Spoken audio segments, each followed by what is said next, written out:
الرحيم يا أيها الذين آمنوا اتقوا الله حق تقاته ولا تموتن إلا وأنتم مسلمون رب اشرح لي صدري ويسر لي أمري واحلل عقدة من لساني يفقهوا قولي.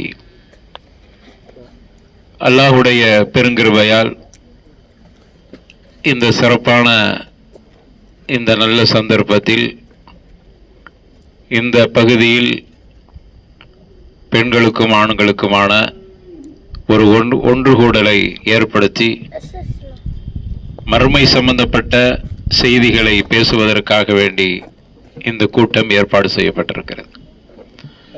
அருமையானவர்களே, இன்று நமக்கு வழங்கப்பட்டிருக்கிற தலைப்பு மிக முக்கியமான ஒரு தலைப்பு. நம்முடைய பயணம் ஆகிரத்தை நோக்கி இருக்க வேண்டும் என்கிற மைய கருத்திலே இந்த தலைப்பு வழங்கப்பட்டிருக்கிறது. நாம் இந்த உலகத்தில் படைக்கப்பட்டிருக்கிறோம் என்றால் வீணுக்காக விளையாட்டுக்காக வேண்டி படைக்கப்படவில்லை. அல்லாஹ் சொல்றான் என்பதை விட அல்லாஹ் நம்மை பார்த்து கேட்கிறான், அஃபஹஸிப்தும் அன்னமா கலக்னாக்கும் அபதன், உங்களை வீணுக்காக விளையாட்டுக்காக வேண்டி படைத்தோம் என்று எண்ணிக்கொண்டிருக்கிறீர்களா? நீங்கள் நம் அளவில் திருப்பப்பட மாட்டீர்கள் என்கிற நம்பிக்கையில் வாழ்ந்து கொண்டிருக்கிறீர்களா என்று அல்லாஹ் நம்மை பார்த்து கேட்கிறான். இந்த கேள்வியினுடைய நோக்கம் என்னவென்றால், மரணத்திற்கு பிறகு ஒரு வாழ்க்கை இருக்கிறது. அந்த வாழ்க்கை தான் உங்களுக்கு நிரந்தரமானது. இந்த உலகம் என்பது அழிந்து போகக்கூடியதாக இருக்கிறது. குல்லுமன் அலைஹா ஃபான் என்று அல்லாஹ் ரப்பல் ஆலமீன் சொல்கிறான். எல்லாமே அழிந்து போகக்கூடியதாக இருக்கிறது. எனவே அழியாத ஒன்றாக இருப்பது மறுமை. ஒல் ஆஹிரத்து கைரு வ அப்கா அப்படிங்கிறான் அல்லாஹ். மறுமையே நிரந்தரமானது என்று அல்லாஹ் சொல்கிறான்.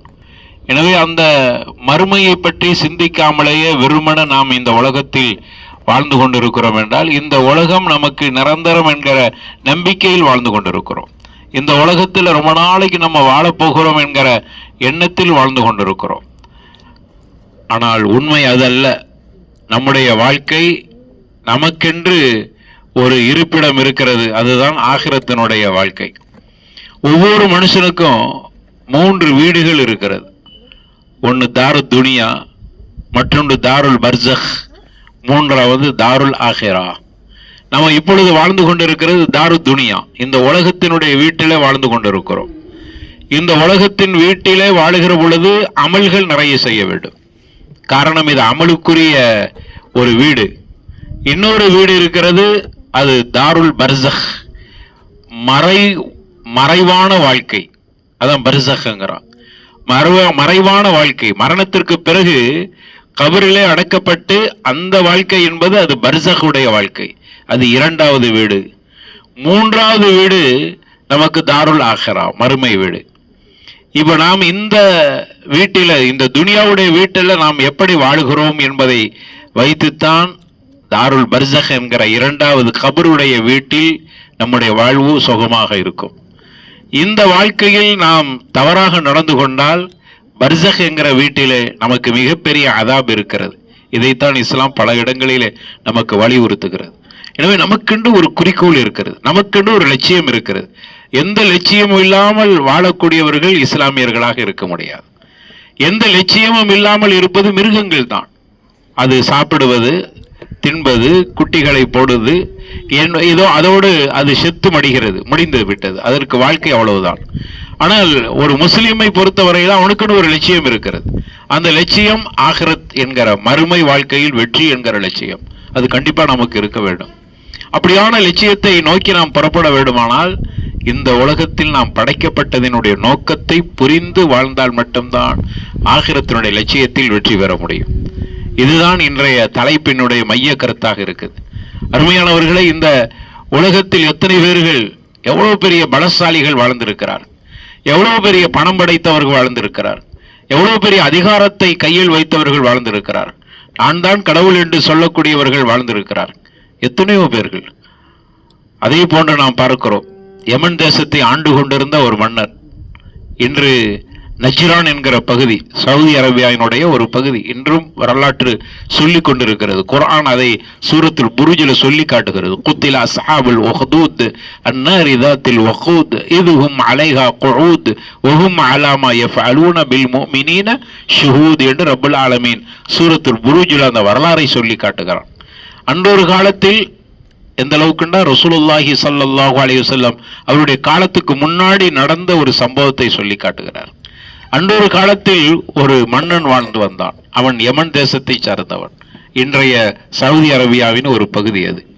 அப்படி வாழ்ந்து கொண்டிருக்கக்கூடிய மன்னன் தன்னை கடவுள் என்று சொல்லிக் கொண்டிருந்தான். ஃபிரௌனோட கொடுமையானவன். அதைத்தான் குர்ஆன் சொல்லி காட்டுகிறது.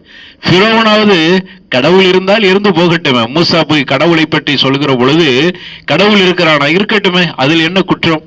கடவுள் இருந்தால் இருக்கட்டும், அந்த கடவுளுக்கு மேலான ஒரு கடவுள் நானாக இருக்கிறேன் என்று சொன்னான். அனரப்புக்கும் ஆலா, நீ சொல்ற கடவுளும் இருக்கிறான், ஆனால் அவனை விட உயர்ந்தவன் அனரப்புக்கும் ஆலா, நானே என்று சொன்னான். ஆனால் இப்ப நான் சொல்ற வரலாறு இருக்கிறதை இந்த கடவுள் என்று சொன்ன மன்னன் அவன் தான் கடவுள், வேறு கடவுளே இல்லை என்று சொல்லிக் கொண்டிருந்தான். அவனைத்தான் வணங்க சொன்னான். அப்படி அவனை வணங்கி கொண்டிருக்கிற அந்த காலகட்டத்தில் தான் இஸ்லாமிய சிந்தனையும் அல்லாஹ் ஒருவன் தான் இந்த உலகத்தை படைத்தான் என்கிற எண்ணத்தோடு வாழக்கூடிய ஒரு சமூகத்தையும் அல்லாஹ் உருவாக்கினான். அது நீண்ட நெடிய வரலாறாக இருந்தாலும் சுருக்கமாக அதில் உள்ள பாடத்தை மட்டும் நான் சொல்கிறேன். அப்படி அவனை எதிர்த்து நம்மை படைத்தவன் அல்லாஹ் ஒருவன் இருக்கிறான் என்கிற புரட்சிகரமான வார்த்தையை ஒரு சிறுவனின் மூலமாக அந்த மக்களுக்கு அந்த செய்தி கிடைத்தது. அவனை மன்னரை எதிர்த்தார்கள். மன்னர் சொன்னான், நான் தான் உங்களுக்கு எல்லோருக்கும் கடவுள் என்று. அவர்கள் துணிந்து சொன்னார்கள், நீ இல்லை, உன்னையும் எங்களையும் படைத்தவன் ரப்பி வ ரப்புக அல்லாஹ் என்று சொன்னார்கள். அந்த துணிவு ஈமானிய துணிவு. ரப்பி வ ரப்புக, என்னுடைய இறைவனும் உன்னுடைய இறைவனும், என்னை படைத்தவனும் உன்னை படைத்தவன் அல்லாஹுதான்.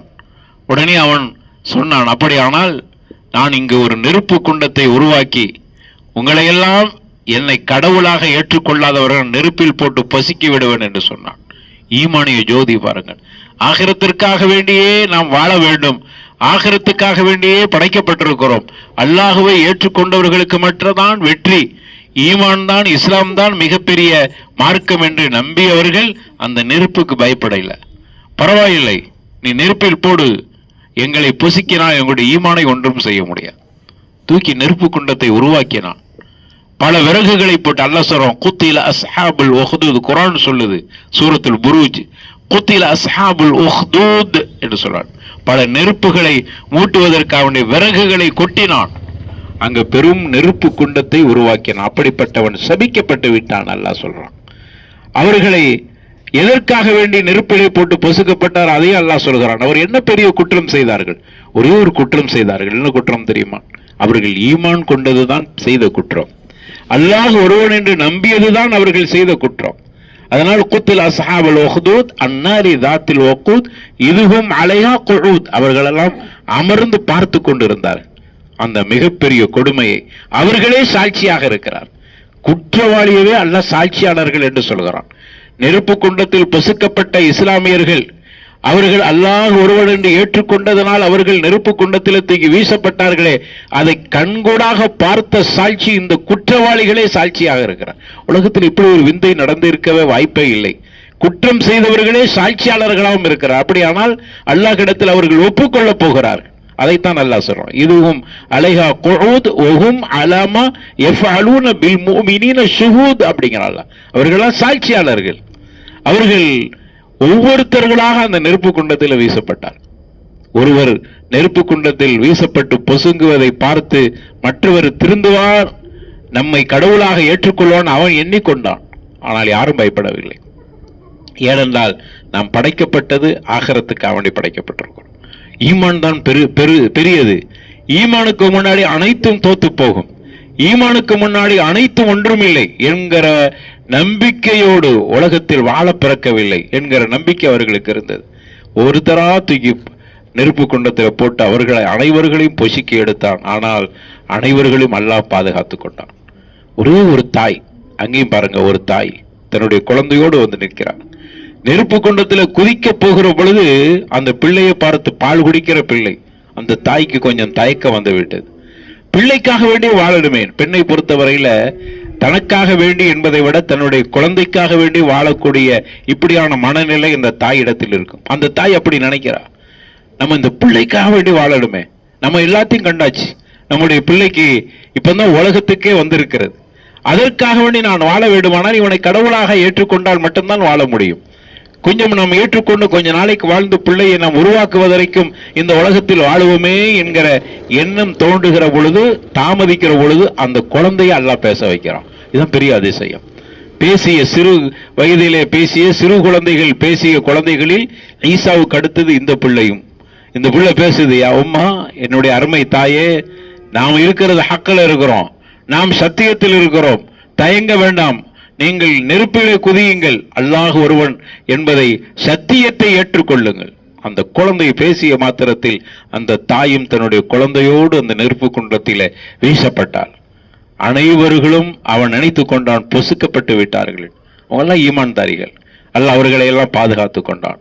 இதைத்தான் குர்ஆன் சாட்சியாக சொல்கிறது. எனவே இந்த உலகத்தில் நாம் நிரந்தரமாக இருப்போம் என்று நினைக்கிற ஒவ்வொருவர்களும் இதை நினைத்து பாருங்க. ரசூலுல்லாஹி ஸல்லல்லாஹு அலைஹி வஸல்லம் பிரச்சாரம் செய்கிற பொழுது அந்த தோழர்கள்லாம் கேட்டாங்க, யார சொல்லலாம், நாங்க அல்லாஹ்வை ஏற்றுக்கொண்டால் எங்களை வதை செய்கிறார்கள், எங்களை கொள்ளுகிறார்கள், எங்களுக்கு நிறைய நெருக்கடிகளை தருகிறார்கள், பொருளாதார நெருக்கடி, உடல் ரீதியான நெருக்கடி, மன ரீதியான நெருக்கடி, இப்படியான நெருக்கடிகளை தருகிறார்கள், இவர்கள் அழிந்து போவதற்கு அல்லாஹ் இடத்திலே நீங்கள் துஆ செய்யுங்கள். அல்லாஹ்வுடைய தூதர் ஸல்லல்லாஹு அலைஹி வஸல்லம் சொன்னார்கள், கடந்த கால வரலாறுகளை கொஞ்சம் நினைத்து பாருங்கள். இஸ்லாத்தை ஏற்றுக்கொண்டதற்காக வேண்டி, ஈமான் கொண்டதற்காக வேண்டி அவர்கள் இரண்டாக பிளக்கப்பட்டிருக்கிறார். இந்த சம்பவத்தை தான் ரசூலுல்லாஹி ஸல்லல்லாஹு அலைஹி வஸல்லம் ஞாபகப்படுத்தினார். இரண்டாக பிளக்கப்பட்டிருக்கிறார். அவர்கள் ரம்பம் கொண்டு அறுக்கப்பட்டிருக்கிறார். அவ்வளவு தூரத்துக்கு அவர்களுக்கு பாதிப்புகளை ஏற்படுத்தி இருக்கிறது. எனவே ஈமான் கொண்டால் உங்களுக்கு இப்படி இந்த உலகத்தில் சுகமாக வாழ்வோம் என்று எண்ணி விடாதீர்கள். நமக்கு சுகமான வாழ்க்கை என்பது ஆகிரத்தில் இருக்கிறது. இந்த துனியா என்பது அல்லாஹ் ரப்பல் ஆலமீன் நம்மை இங்கு அமல் செய்வதற்காக வேண்டி படைத்திருக்கிறான். கஷ்டங்கள் எல்லாத்தையும் தாங்கிக் கொள்ள வேண்டும். ரப்பை ரப்பாக ஏற்றுக்கொள்ள வேண்டும். அல்லாஹ் தான் எங்களை படைத்தான், அவனுக்காக, இந்த மார்க்கத்திற்காக, இந்த ஈமானை பாதுகாப்பதற்காக வேண்டி நாம் எந்த துணிவையும் எந்த தியாகத்தையும் செய்ய தயார் என்கிற அடிப்படையில் இந்த உலகத்தில் வாழ வேண்டும். இதுதான் நம்முடைய லட்சியம். இந்த லட்சியம் இல்லாமல் நாம் இந்த உலகத்தில் வாழ்ந்தால் அர்த்தமில்லை. ஏனென்றால் கபருடைய வாழ்க்கை, இந்த துனியாவுடைய வீட்டுக்கு பிறகு கபருடைய வாழ்க்கை இருக்கிறது. கபர் என்கிற வீடு இருக்கிறது. அங்கே நாம் சந்திக்க வேண்டிய நிகழ்வுகள் ஏராளம் இருக்கிறது. அதனால இந்த உலகத்தில் வாழுகிற பொழுது இந்த லட்சியத்தோடு வாழ. ஹுவைபுடைய வரலாறு நீங்க படிச்சிருப்பீங்க. ஹுவைப் ரலியல்லாஹு அன்ஹு இஸ்லாத்தை ஏற்றுக்கொண்டதற்காக வேண்டி அவர்கள் தூக்கிலிடப்படுகிறார். அவர்கள் துணிவான வார்த்தைகளை சொல்லி இந்த மார்க்கத்தை உறுதியோடு இருந்தார்கள். ஏனென்றால் அவங்க புரிந்திருந்தார்கள், ஈமானுடைய ஜோதியை புரிந்திருந்தார். ஹப்பாப் துனியாவுடைய வாழ்க்கை என்ன, ஆகிரத்துடைய வாழ்க்கை என்ன என்பதை, ஈமானிய சிந்தனையை அவர்கள் தெளிவாக புரிந்திருந்ததனால் அவர்களால் தியாகங்கள் செய்ய முடிந்தது. எனவே அருமையான நம்ம அப்படியான தியாகங்கள் எல்லாம் செய்யக்கூடிய விதத்தில் நமக்கு அப்படியான நெருக்கடிகள் இல்லை. ஆனால் உங்களுடைய இஸ்லாத்தை, தீனை, இந்த மார்க்கத்தை கற்றுக்கொண்டு ஏகத்துவத்தில் தெளிவாக இருந்து நம்முடைய பயணம், துனியாவுடைய பயணம் என்பது ஆகிரத்தை நோக்கி இருக்கிற பயணமாக நம்மை ஆக்கி கொண்டால் மட்டும்தான் நமக்கு கண்டிப்பாக வெற்றி கிடைக்கும். இல்லை என்றால் நம் கபருடைய வாழ்க்கையில் நாம் தோற்று போவோம். கபருடைய வாழ்க்கையில் யாருக்கு தோல்வி கிடைக்கிறதோ அவர் கண்டிப்பாக ஆகிரத்துடைய வாழ்க்கையில் அவர் தோத்து போவார். அந்த அளவுக்கு உண்டான நெருக்கடிகள் இருக்கு. அப்படியானால் இந்த உலகத்தில் நாம் படைக்கப்பட்டதனுடைய நோக்கத்தை புரிந்து வாழ வேண்டும். இந்த உலகத்தில் நாம் படைக்கப்பட்டது எதற்காக? இந்த உலகத்தில் நாம் படைக்கப்பட்டதனுடைய நோக்கத்தை அல்லாஹ் சொல்றான். மனிதவர்க்கும் ஜின்வர்க்கும் என்னை வணங்க வேண்டும் என்கிற நோக்கத்திற்காக வேண்டியே படைக்கப்பட்டிருக்கு. இப்ப நமக்குன்னு ஒரு லட்சியம் என்னவென்றால் அல்லாஹ்வை புரிந்து, அல்லாஹ்னா யார் என்பதை தெரிந்து, என்னை படைத்த ரப்பை நான் தெரிந்து கொள்ள வேண்டும். ஏன்னா கபர்ல நாம் மரணித்த பிறகு நம்ம இடத்துல கேட்கப்படுகிற கேள்விகளில் பிரதான கேள்வி அல்லாஹ்வை பற்றி விசாரிக்கப்படுகிறது. அல்லாஹ்னா யாரு என்று இந்த உலகத்துல நம்ம படிச்சாதான் கபருடைய வாழ்க்கையில் கேட்கப்படுகிற கேள்விக்கு பதில் சொல்ல முடியும். உலகத்துல பெரிய ஒரு அதிசயம், ஒரு பரீட்சை நடக்க போகிறது என்றால் பரீட்சைக்கு உண்டான வினாத்தால் அந்த எக்ஸாம் ஹாலில் தான் கொடுக்கப்படும். ஆனால் நமக்கு ஒரு பரீட்சை கபரில் நடக்க போகிறது. கபர் தான் நம்முடைய எக்ஸாம் ஹால். அங்கதான் பரீட்சையினுடைய அனைத்து வினாக்களும் கொடுக்கப்பட வேண்டும். ஆனால் வினா முன்னாடியே அல்லாஹ்வுடைய தூதர் ஸல்லல்லாஹு அலைஹி வஸல்லம் சொல்லிட்டு போயிட்டாங்க.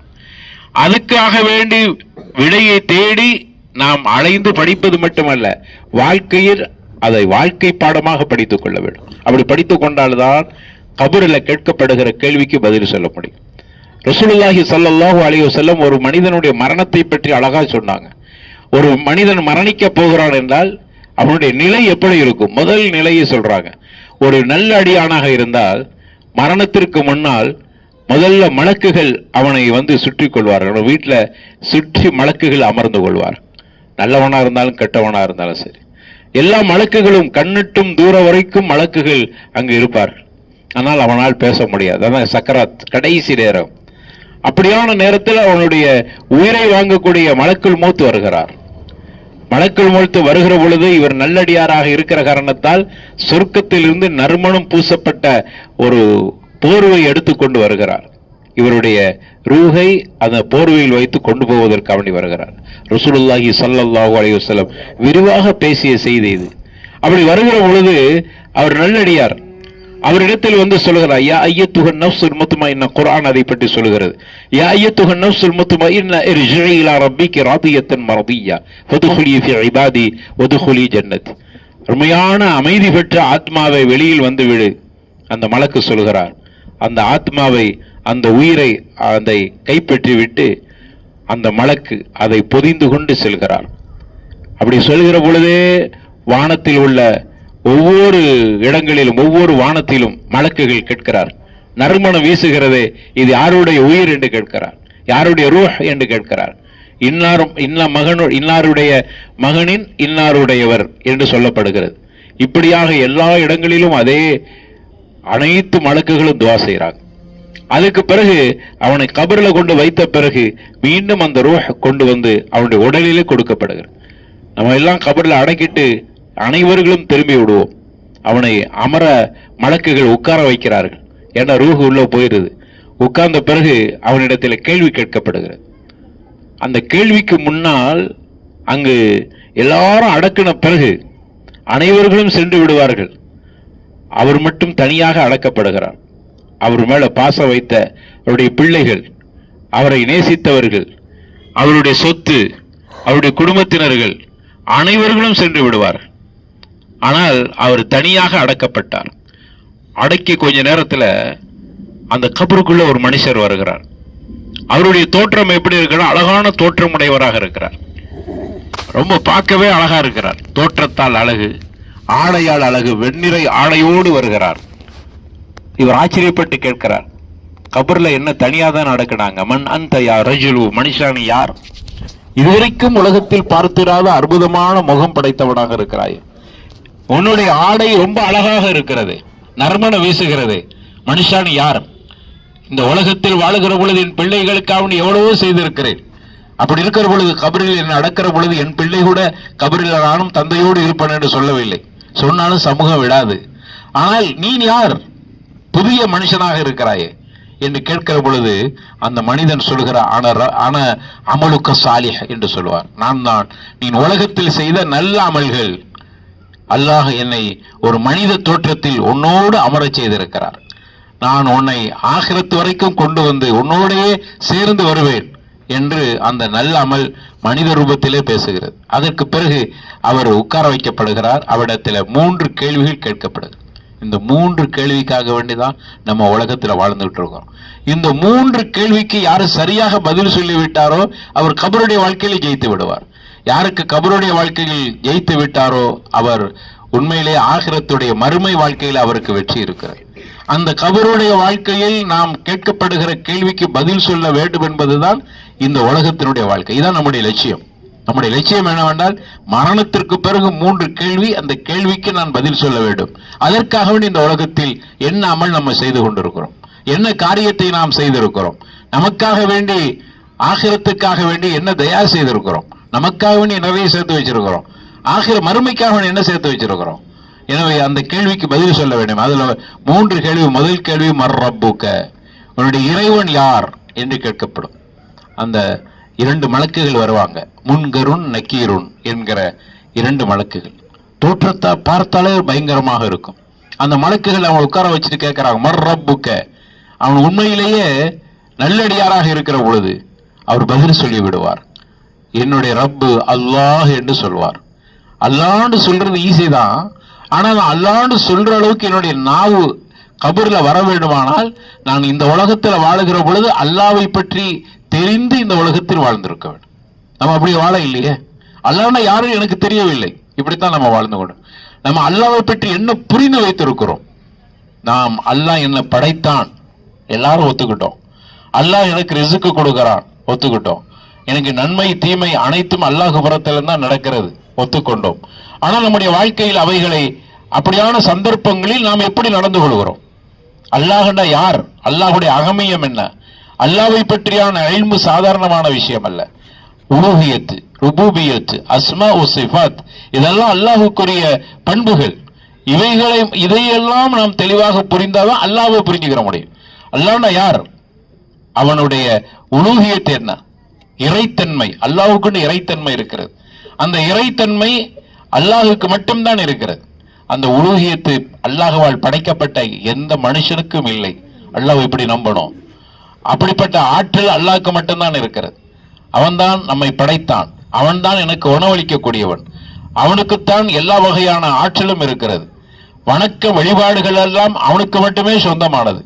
அவனை தவிர யாரையும் நான் வணங்கக்கூடாது. இதெல்லாம் அல்லாஹுவை பற்றி நாம் புரிந்திருக்கிற செயல்படுத்துகிற செயல்பாடுகளாக இருக்கிறது. அப்ப இந்த தன்மையோடு நான் அல்லாஹ்வை புரிந்து உலகத்தில் வாழணும். அல்லாஹ்வுக்கு மட்டுமே பயப்படுதல், அல்லாஹ் சொன்ன மாதிரியே நடக்கிறது. அல்லாஹ் குர்ஆனில என்ன சொல்லியிருக்காது, அல்லாஹ்வுடைய வார்த்தை, கலாமுல்லாஹ், அல்லாஹ்வுடைய வார்த்தை. அல்லாஹ் எதையெல்லாம் இந்த உலகத்தில் செயல்படுத்த வேண்டும் என்று அவன் நினைக்கிறானோ அதையெல்லாம் குர்ஆனின் மூலமாக நபிகள் நாயகம் ஸல்லல்லாஹு அலைஹி வஸல்லம் அவர்கள் மூலமாக அல்லாஹ் பேசிவிட்டான். அல்லாஹ்வுடைய தூதர் ஸல்லல்லாஹு அலைஹி வஸல்லம் அவர்கள் அதற்கு விளக்கமாக எத்தனையோ ஹதீசுகளை சொல்லி சென்றிருக்கிறார்கள். இந்த இரண்டும் தான் என்னுடைய வாழ்க்கையினுடைய லட்சியம். இவைகளின் அடிப்படையிலேயே உலகத்தில் வாழ்ந்தால் மர் ரப்புக்க என்கிற கேள்விக்கு நான் சரியாக பதில் சொல்லிடலாம். அல்லாஹ்னு அப்பொழுதுதான் என்னால் சொல்ல முடியும். இங்க உலகத்தில் வாழுகிற பொழுது குர்ஆனையும் ஹதீஸையும் புறக்கணித்து விட்டு எப்படி வேண்டாலும் யாரு சொன்னதையெல்லாம் நான் கேட்டு உலகத்தில் வாழணும் என்கிற முடிவு எடுத்து விட்டால் மர் ரப்புக்க என்று கேட்கிற பொழுது என்னால் பதில் சொல்ல முடியாது. நவுது பில்லாஹ். அதான் நஷ்டம். அதுதான் மிகப்பெரிய நஷ்டவாளியாக மனுஷன் ஆக்கப்படுகிறான். எனவே தான் அதற்கு தயார்படுத்திக் கொள்வதற்குத்தான் இந்த உலக வாழ்க்கை. அப்ப அவனிடத்தில் முதல் கேள்வி, உன்னுடைய இறைவன் யார் என்று கேட்கப்படுகிறது. அவர் நல்லடியாராக இருக்கிறனால் என்னுடைய இறைவன் அல்லாஹ்னு சொல்லிட்டார். காரணம், அதன்படி உலகத்திலே வாழ்ந்து காட்டினார். குர்ஆனுடைய வழியாக நபிகள் நாயகம் ஸல்லல்லாஹு அலைஹி வஸல்லம் அவருடைய போதனைகளை அவர் செயல்படுத்தி வாழ்ந்து காட்டினார், அல்லாஹ்னு சொல்லிட்டார். அடுத்து, உன்னுடைய மார்க்கம் எது என்று கேட்கப்படுகிறது. ஒமா தீனுக்க, அவருடைய மார்க்கம் எது? அவர் தன்னுடைய மார்க்கத்தை இஸ்லாமிய மார்க்கம் தான் எனது மார்க்கம் என்று சொன்னார். அப்படி சொன்ன காரணத்தால் அவர் இரண்டாவது கேள்விக்கும் பதில் சொல்லிவிட்டார். இப்படி பதில் சொல்றதா நான் உலகத்தில் வாழவும் ஒரு முஸ்லீமாக வாழ்ந்து காட்டியிருக்கணும். என்னுடைய செயல்பாடுகள் முஸ்லீமாக இருந்திருக்கணும். ஒரு முஸ்லீம்கிட்ட என்ன பண்புகள் இருக்கிறதோ, எதையெல்லாம் இஸ்லாம் முஸ்லீமை பற்றி அல் முஸ்லிமு மன் சலிமல் முஸ்லிமுன்னு மின் லிசானிஹி வ யதிஹி, குர்ஆன் ஹதீஸ் ரசூலுல்லாஹி ஸல்லல்லாஹு அலைஹி வஸல்லம். ஒரு முஸ்லிம்னா யாருன்னு சுருக்கமா சொல்லிட்டாங்க. ஒரு முஸ்லீம் என்றால் யார் பிற முஸ்லீமுக்கு கரத்தாலோ நாவாலோ எந்தவித தொல்லையும் கொடுக்காத ஒரு முஸ்லீம். ஒரு முஸ்லீம்னா யார்? பல இடங்கள்ல பல சந்தர்ப்பங்கள்ல ரசூலுல்லாஹி ஸல்லல்லாஹு அலைஹி வஸல்லம் முஸ்லிமுடைய இலக்கணத்தை சொல்லி இருக்கிறார். எனவே நான் உலகத்தில் வாழுகிறவர்கள் ஒரு முஸ்லீமாக வாழ்ந்து காட்டினேன். என்னுடைய நடவடிக்கை, என்னுடைய பார்வை, என்னுடைய அசைவுகள், என்னுடைய ஆடை, என்னுடைய தோற்றம், என்னுடைய பேச்சு, என்னுடைய எல்லா அம்சங்களும் இஸ்லாமாகவே இருந்தன. அப்படி இருக்க வேண்டும். நான் ஒரு கொடுக்கல் வாங்கலில் முஸ்லீமாக இருக்க வேண்டும். இன்னைக்கு நாம் முஸ்லீம் என்ற பெயரில் இருக்கிறோம், ஆனால் கொடுக்கல் வாங்கலில் மிகப்பெரிய பிழை செய்கிறோம். நான் ஒரு முஸ்லீமாக இருந்து கொண்டு தொழுகை மாதத்தில் கவனம் எடுக்கவில்லை. பள்ளிவாசல்லாம் பார்க்கிறோம், பிரமாண்டமான பள்ளிவாசல், பள்ளிவாசல்லாம் வெறிச்சோடி கிடக்கிறதை பார்க்க முடிகிறது. மிகப்பெரிய கை சேதம். ஒரு சஃபுக்கு மேல பள்ளிவாசல்ல மக்களை காணவில்லை. எங்கு சென்றார்கள் அவர்கள் எல்லாம்? எங்கு போய்விட்டார்கள்? நான் வாழ்கிற பொழுது முஸ்லீமாக வாழாமல் கபரில் போய் கேட்கப்படுகிற பொழுது உன்னுடைய மார்க்கம் எதுன்னு கேட்டால், நான் என்னுடைய மார்க்கம் தீனுல் இஸ்லாம் என்று சொல்வதற்குண்டான தகுதியோடு இந்த உலகத்தில் நான் வாழ்ந்திருக்க வேண்டும். எத்தனை பள்ளிவாசல்கள்! நான் இந்த ஊரை மட்டும் மையப்படுத்தி சொல்லவில்லை, பெரும்பகுதி முஸ்லிம்கள் வாழுகிற ஊர்களில் பார்க்கிறோம். பெரிய பெரிய பிரமாண்டமான பள்ளிவாசல், மாஷா அல்லாஹ் தபாரக் அல்லாஹ். அந்த பள்ளிவாசல் தோற்றத்தை பார்க்கிற பொழுது, அங்க அதனுடைய இடம் விசாலங்களை பார்க்கிற பொழுது அவ்வளவு மக்கள் தொலை வருவார்கள் என்கிற. ஆனால் வாரத்தில் ஒரு நாள் மட்டும்தான் பள்ளிவாசல்கள் நிறைந்து காணப்படுகிறது. அது கடைசி நேரத்தில் வந்துட்டு முடிச்சுட்டு போயிடுறாங்க. அது எப்படிப்பா நாம முஸ்லீம் என்று சொல்வதற்குண்டான என்ன தகுதி இருக்கிறது? ஒரு முஸ்லீமுக்கும் முஸ்லீம் அல்லாத வித்தியாசமே தொழுகை தானே. தருக்கு ஸலான்னு ரசூலுல்லாஹி ஸல்லல்லாஹு அலைஹி வஸல்லம் சொன்னாங்களே. அப்படியான கபர்ல கேட்கப்படுமே, உன்னுடைய மார்க்கம் எதுன்னு கேட்டால், நான் இஸ்லாம் என்று சொல்வதற்கு நான் என்ன முஸ்லீம் என்பதற்கு என்ன அடிப்படையில் இந்த உலகத்தில் வாழ்ந்திருக்கிறேன். இங்க ஒழுங்கா வாழ்ந்தா தான் அங்க சொல்ல முடியும். இஸ்லாத்தை பொறுத்த வரையில என்னுடைய வாழ்க்கை தான் இந்த மார்க்கத்திற்குண்டான எடுத்துக்காட்டு. சும்மா சொல்றதல்ல, வாழ்வில் நான் பேசிக்கொண்டு இருப்பதல்ல, நான் முஸ்லீம் என்று வாயால சொல்வதல்ல, என் வாழ்க்கையில செயல்படுத்துறது. அவனை முஸ்லீமாக இந்த உலகத்தில் வாழ்ந்தால்தான் கபரில் கேட்கப்படுகிற இரண்டாவது கேள்விக்கு என்னால் பதில் சொல்ல முடியும். அப்ப என்னுடைய மார்க்கம் எது கேட்டால், நான் இஸ்லாம் என்று சொல்ல வேண்டுமானால் முஸ்லீமாக இந்த உலகத்தில் வாழ்ந்து காட்ட வேண்டும். இஸ்லாம் முஸ்லீம்டா எப்படி இருக்கணும்? முதல்ல அவன்கிட்ட தொழுகை இருக்க வேண்டும். அதே போன்று அவன் முஆமலாத் விஷயத்தில், கொடுக்கல் வாங்கல் விஷயத்தில் மிக சரியாக இருக்க வேண்டும். பிற மனிதர்களோடு அவன் நல்ல முறையில் நடந்து கொள்ள வேண்டும். அண்டை வீட்டாரோடு சரியாக நடந்து கொள்ள வேண்டும். இவையெல்லாம் சேர்த்து தான் ஒரு முஸ்லீமுடைய இலக்கணம். அவன் தான் முஸ்லீமாக இருக்க முடியும். பெயர் வைத்துக் கொண்டால் முஸ்லீம் அல்ல. வெறுமன ஆடையின் மூலமாக அல்லது சில சில அடையாளங்களின் மூலமாக முஸ்லீமாக கருதப்படாது. காரணம், அவனுடைய செயல்பாடு மட்டும்தான் முஸ்லீமாக பார்க்கப்படும். அப்ப இந்த பண்பு நம்மகிட்ட இல்லை. அதை நாம் உருவாக்கி கொள்ள வேண்டும். இதுதான் இந்த துனியாவுல வாழக்கூடிய ஒரு அடிப்படை. அப்போ இரண்டாவது கேள்வி அப்படியாக கேட்கப்படுது. மூன்றாவது கேள்வியாக, ஒரு மனிதர் அவரை காட்டப்படும் அல்லது அவருடைய உருவத்தை காட்டப்பட்டு, இந்த மனுஷனை பற்றி என்ன சொல்கிறாய்? உடனே அவர் மூமினாக இருக்கிற காரணத்தால் சொல்வார், இவர்தான் முஹம்மது முஸ்தபா ரசூலுல்லாஹி ஸல்லல்லாஹு அலைஹி வஸல்லம், இவர்கள் நபியாக அனுப்பப்பட்டார்கள். இவரை நான் பார்க்கவில்லை, ஆனால் நாங்கள் ஈமான் கொண்டோம், ஒப்புக்கொண்டோம். இப்படி நாம் பதில் சொல்ல வேண்டுமானால் உலகத்தில் வாழுகிற ரசூலுல்லாஹ்வுடைய சுன்னாவை பின்பற்றி இருக்க வேண்டும். ரசூலுல்லாஹ் எதையெல்லாம் நமக்கு சுன்னத்து என்று சொன்னார்களோ, ரசூலுல்லாஹ் மேல மஹப்பத் வைத்திருக்கிறோம். அல்லாஹ்வுடைய தூதரை பற்றி யாராவது எளித்தோ பழித்தோ பேசினால் விட மாட்டோம். நம் உயிரை பற்றி கூட கவலைப்பட மாட்டோம். ரசூலுல்லாவை பேசிட்டாயா நீ, லேசாவா பேசினா அல்லாஹ்வுடைய தூதரை, பரவாயில்லை, என்னுடைய உயிரை விட ரசூலுல்லாவை நான் உயிருக்கு உயிராக உயிரோடு மேலாக நேசிக்கிறேன். அப்படி நேசிதான் நம்ம ஈமான் பரிபூரணம் அடையும். அப்படி நேசத்துக்குரியவர்களாக ரசூலுல்லாவை நாம் கருதுகிறோம் என்றால், ரசூலுல்லாஹ் சொன்னதை நான் செயல்படுத்துறோமா இல்லையா? ரசூலுல்லாவை நேசிப்பதின் அர்த்தம் என்ன? ரசூலுல்லாஹ் சொன்னதை என் வாழ்க்கையில் பின்பற்ற வேண்டும். அவர்கள் என்னெல்லாம் சொல்லிட்டு போயிருக்கிறாங்க, அவர்கள் அல்லாஹ்வை பற்றி அறிமுகப்படுத்தினார்கள், அதை நான் படிக்கணுமா இல்லையா? என் வாழ்க்கையில செயல்படுத்தணுமா இல்லையா? வெறுமனே படிப்பது மட்டுமல்ல, அதை நான் வாழ்வில் செயல்படுத்த வேண்டும். அதே மாதிரி ரசூலுல்லாஹி ஸல்லல்லாஹு அலைஹி வஸல்லம் அவர்கள் எத்தனை விஷயங்களுக்கு நமக்கு வழிகாட்டி இருக்கிறார். பெண்களை பற்றி பேசியிருக்கிறார்கள், குடும்ப வாழ்க்கையை பற்றி பேசியிருக்கிறார்கள், குழந்தை வளர்ப்பு பற்றி பேசியிருக்கிறார்கள், இளைஞர்களை பற்றி பேசியிருக்கிறார்கள். இப்படி அல்லாஹ்வுடைய தூதர் ஸல்லல்லாஹு அலைஹி வஸல்லம் அவர்கள் பேசாத எந்த துறையும் இல்லை, அந்த அளவுக்கு பேசிட்டு போயிருக்கிறார். எந்த சுன்னத்தை, எந்த நடைமுறையை, எந்த ரசூலுல்லாஹி ஸல்லல்லாஹு அலைஹி வஸல்லம் சொன்ன வாழ்க்கை என்னுடைய வாழ்க்கையில் நான் கடைபிடித்தேன் என்று பார்த்தால் நிறைய விஷயங்கள் இல்லை. என் வாழ்க்கையில் நான் செயல்படுத்தவில்லை. ஆனால் ரசூலுல்லாவை பற்றி கேட்கிறோம், உயிருக்கு உயிராக உயிரோடு வேளாக ரசூலுல்லாவை நேசிக்கிறேன் என்று வாயளவில் சொல்லிக் கொள்கிறோம். ஆனால் அல்லாஹ்வுடைய தூதர் ஸல்லல்லாஹு அலைஹி வஸல்லம் சொல்லி காட்டிய, செய்து காட்டிய அந்த சுன்னாக்களை என்னுடைய வாழ்வில் நான் என்னுடைய வாழ்க்கையின் நெறியாக பின்பற்றினானா? இல்லை. இந்த உலகத்தின் அற்ப வாழ்க்கைக்காக ரசூலுல்லாஹ்வுடைய சுன்னத்துகள் புறக்கணிக்கப்படுகின்றன. இந்த துனியா அழிந்து போகிற துனியா. எவ்வளவு நாள் இந்த உலகத்தில் வாழ்வோம் என்ற உறுதியற்ற நிலையில இருக்கக்கூடிய இந்த துனியாவுக்காக வேண்டி அல்லாஹ்வுடைய தூதர் ஸல்லல்லாஹு அலைஹி வஸல்லம் அவர்கள் சொல்லிய செய்திகளை எல்லாம் புறக்கணித்து இந்த உலகத்தில் வாழ்ந்துட்டு போறோம். அற்ப துனியாவின் ஆசைக்காக எத்தனை சுன்னாக்களை நாம் விட்டு ஒழிக்கிறோம், அவைகளை விட்டு தவிர்ந்து கொள்கிறோம். சில இடங்கள்ல நான் என்னை முஸ்லீம் என்று அடையாளப்படுத்த கூட வைக்கப்படுகிறேன். சில ஊர்களில் போகும்போது, சில நாடுகளுக்கு செல்கிற பொழுது, தன்னை முஸ்லீம் யாரும் பார்த்துடக்கூடாது, யாரும் சொல்லிடக்கூடாது, தோற்றமே அப்படி இருக்கக்கூடாது. அப்ப எந்த அடிப்படையில் நம்ம கபருடைய வாழ்க்கையில் வெற்றி பெற முடியும்? ரசூலுல்லாஹ்வுடைய சுன்னத்தை கூட பின்பற்றுவதற்கு நிறைய பேர் அச்சப்படுகிறார்கள், தன்னை அடையாளப்படுத்திக் கொள்வதற்கு அச்சப்படுகிறார்.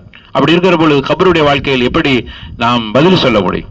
பெண்களை பற்றி ரசூலுல்லாஹி ஸல்லல்லாஹு அலைஹி வஸல்லம் சொன்னாங்க, காசியாத்துன் ஆரியாத்துன் மாயிலாத்துன் முமீலாத்துன், சில பெண்களை பற்றி அல்லாஹ்வுடைய தூதர் ஸல்லல்லாஹு அலைஹி வஸல்லம் சொல்றாங்க, காசியாத்து, ஆரியாத்து, மாயிலாத்து, மும்மிலாத்து. ரொம்ப அற்புதமா சொன்னாங்க. இதுவரைக்கும் உலகத்தில் இப்படிப்பட்ட ஒரு டிக்ஷனரி பார்க்கவே முடியாது. காசியாத்து, ஆரியாத், ஆடை உடுத்தி உடுக்காத நிர்வாண பெண்ணுனாங்க. ஆடை உடுத்தினா நிர்வாணம் இல்லை, நிர்வாணமா இருந்தா ஆடை உடுக்கலன்னு அர்த்தம். ஆனா ரசூலுல்லாஹி ஸல்லல்லாஹு அலைஹி வஸல்லம் புதிய ஒரு அகராதி படைக்கிறாங்க. ஆடை உடுத்திருப்பா ஆனா நிர்வாண பெண் என்று சொன்னாங்க. அப்படி எப்படி காசியாத்தா இருந்தா அவங்க ஆரியாத்தா இருக்க முடியாது. ஆடை உடுத்து இருந்தா அவங்க நிர்வாணம் இல்லை, ஆனா ஆரியாத்தா இருந்தா காசியாத்தா இருக்க முடியாது. அவங்க நிர்வாணமா இருந்தா ஆடை உடுக்க இல்லை, இப்படித்தானே பார்க்க முடியும். ஆனா ரசூலுல்லாஹ் வித்தியாசமா சொல்றாங்க, ஆடை உடுத்தும் உடுக்காத நிர்வாண பெண்கள். அந்த பெண்களை பொறுத்தல மாயிலாத்து, மும்மிலாத், பிற ஆண்களை தன் பக்கம் சாய வைக்கிறார்கள் அல்லது இவர்கள் பல ஆண்களிடத்தில் சாய்ந்து விடுகிறார் தன்னுடைய ஆடையினுடைய அலங்காரத்தின் மூலமாக. அது ஆடை அல்ல. நீ உடுத்திருக்கிறது உன்னுடைய உடலின் தடிப்பங்கள் வெளியில் தெரிகிறது. அது எப்படி உனக்கு ஆடையாக இருக்க முடியும்? நீ போட்டிருக்கிற பரதாவை போட்டிருந்தாலும் கூட நிர்வாணங்கிறாங்க அல்லாஹ்வுடைய தூதர் ஸல்லல்லாஹு அலைஹி வஸல்லம். காரணம் என்ன தெரியுமா? உன்னுடைய உடலின் பருப்பங்களை, தடிப்பங்களை வெளியில் காட்டுகிறது. பிற ஆண்களை உன் பக்கம் சாய வைக்கிறது அல்லது நீ பிற ஆணின் பக்கம் சாய்ந்து விடுகிறாய். இதுக்கு தான் காசியாத்து, ஆரியாத்து, மாயிலாத்து, மொம்மிலாத்து. இவளுடைய நிலை என்ன தெரியுமா? அவன் நாள மறுமையில சொர்க்கத்தினுடைய வாடையை கூட நுகர மாட்டான். பெண்களுக்கு எச்சரிக்கை. காசியாத்து, ஆரியாத்து, மாயிலாத்து, முமிலாத்து நாள மறுமையில சொர்க்கத்தினுடைய வாடையை கூட நுகர மாட்டார்.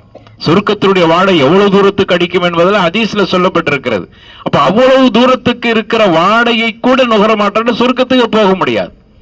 அப்ப இதெல்லாம் ஆடை கலாச்சாரத்தை பற்றி ரசூலுல்லாஹி ஸல்லல்லாஹு அலைஹி வஸல்லம் சொல்லிட்டு போயிருக்கிறாங்க. அப்ப இப்படி எல்லா வகையான விஷயங்களை பற்றி ரசூலுல்லாஹி ஸல்லல்லாஹு அலைஹி வஸல்லம் சொல்லி இருக்க, அது என்னுடைய வாழ்க்கையில நான் பின்பற்றவில்லை என்றால் அப்ப எப்படி நாம கபரில் கேட்கப்படுகிறவனுடைய நபி யார் என்று கேட்டால் அல்லாஹ்வுடைய தூதர் ஸல்லல்லாஹு அலைஹி வஸல்லத்துடைய பெயரை என்னால் சொல்ல முடியும் என்றால் உலகத்தில் ரசூலுல்லாஹ் சொன்ன மாதிரி வாழ்ந்து காட்டவர்.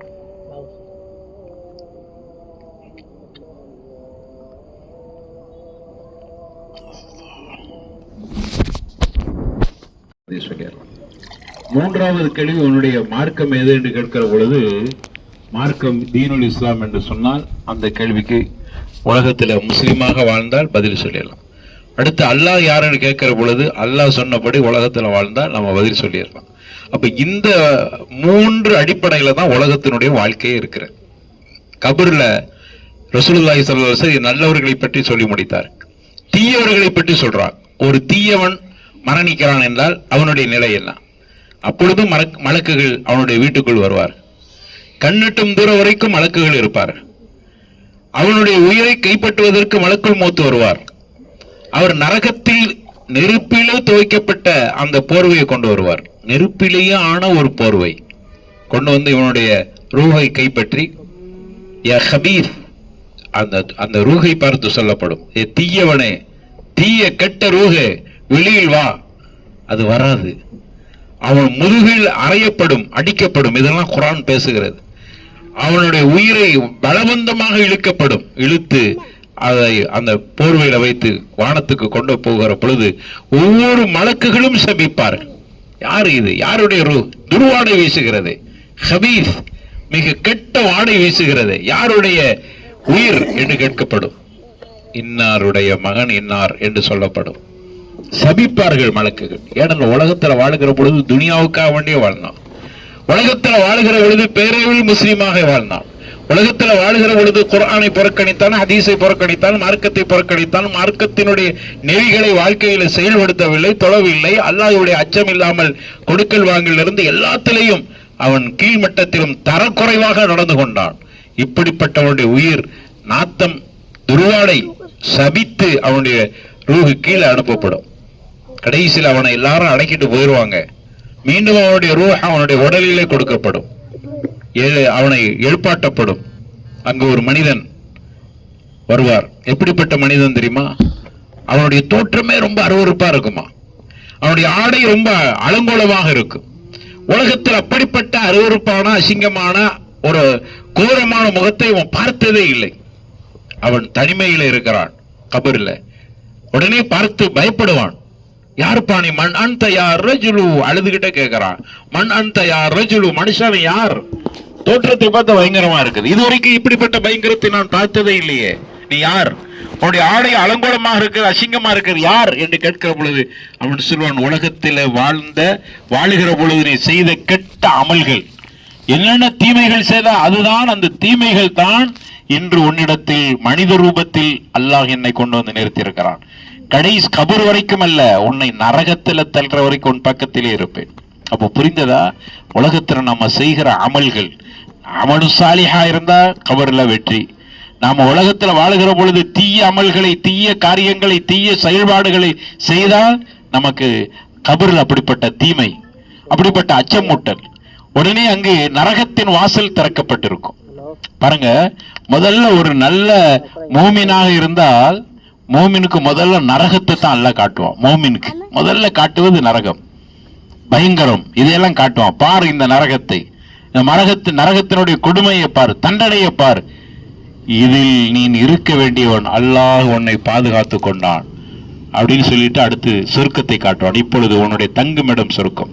வம்மாமன் காஃப மக்காம ரப்பிஹி வனகன் நஃப்ஸ அனில் ஹவா ஃபஇன்னல் ஜன்னத ஹியல் மஅவா வம்மாமன் காஃப மக்காம ரப்பிஹி வனகன் நஃப்ஸ அனில் ஹவா.